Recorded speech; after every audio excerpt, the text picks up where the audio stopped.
Really perfectly tailored questions to each one of our panelists. I'll move to you, Yusuf, for our next question. This person asks, can we know more about the impact of the National Agency of the Great Green Wall in Nigeria? Sorry, this is a more spicy question, if you will.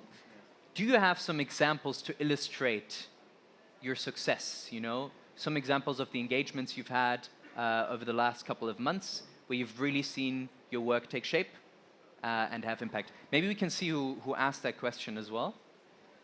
Is there a hand? No? Okay, well, we'll just answer it to the public. Yusuf, please. Yes, thank you very much.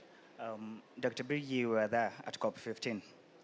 And at COP15, at the Africa Pavilion, it was only Burkina Faso that depicted the picture of the Half Moon and Zai pit at that time on an A2 size paper, I think.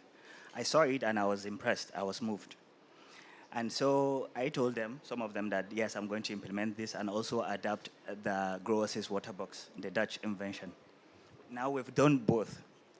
And while we were preparing for the planting season of 2022, then someone said, so people have done this in so place and it wasn't successful.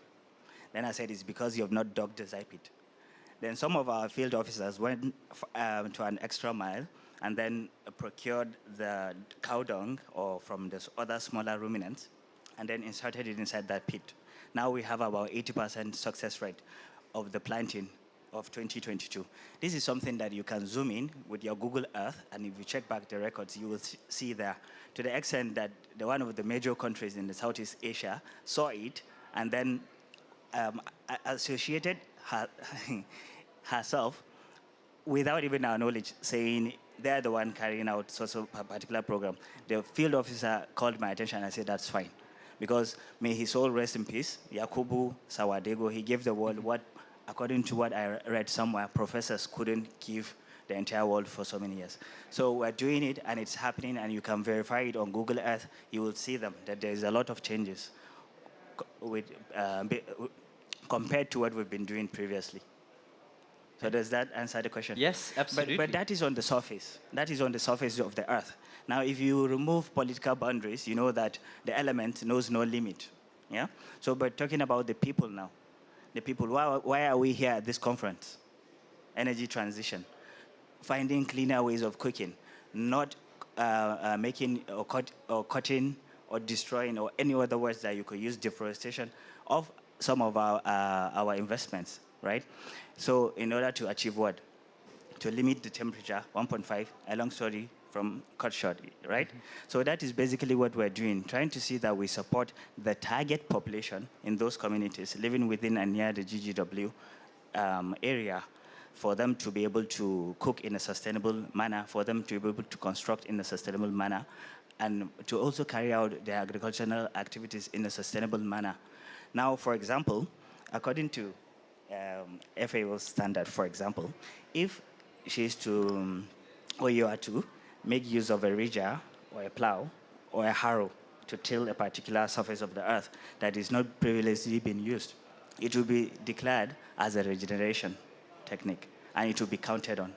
But if you are to go further by adopting the farmer-managed natural regeneration technique, which one is much better? FMNR. Because, yes, the world is also encouraging permaculture, agroforestry, no-till agriculture. But it all depends. It happens through stages. And bit by bit, I believe we will develop sustainably. Thank you. Thank you, yes. Nice. Maybe for those that don't know, unfortunately we don't have a picture of it, but the Zai pit and a half moon, if you could quickly just explain what that normally entails and looks like. And well, I think the person who invented it passed away on the 3rd of December. He's from Burkina Faso, Mr. Yakuba Sawadego. It's, some call it the demi-lune or half moon.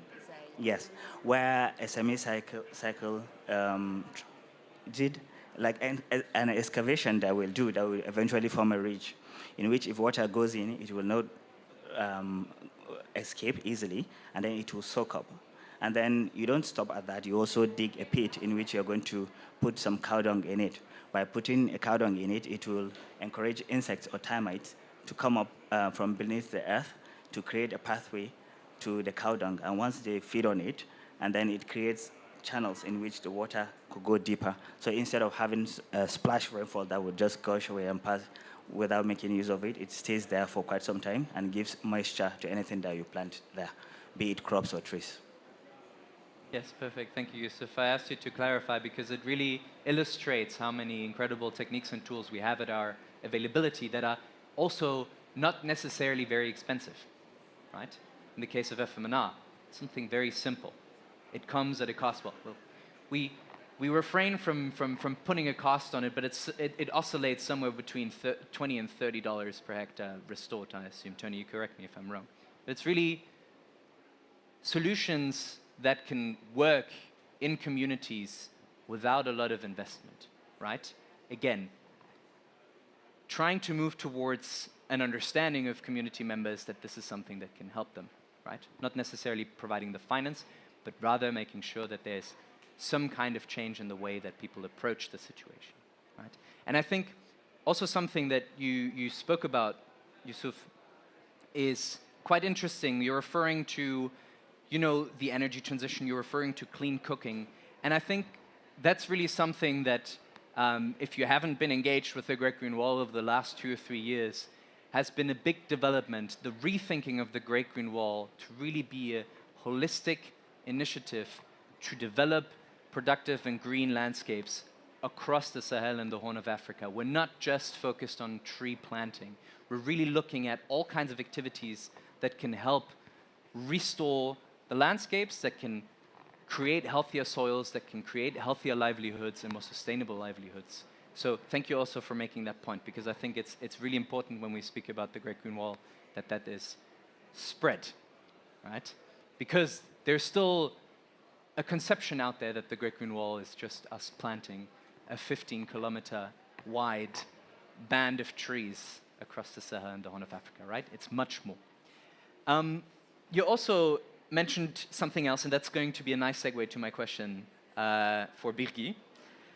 You spoke about remote sensing and looking at the results of your actions from high above. So that obviously opens the question as to how we can make sure that we're following up, that we're monitoring everything that we do, right? So I'm not going to ask a very technical question, Birgi, don't worry, but this is a question that was asked in the Q&A, which I think is also an important one to be asked, and it also received quite a lot of likes, too, which is a lot. What, in your opinion, in your position, I should have mentioned actually, Birgi is also the head of the Great Green Wall Accelerator that is housed within the global mechanism at the UNCCD.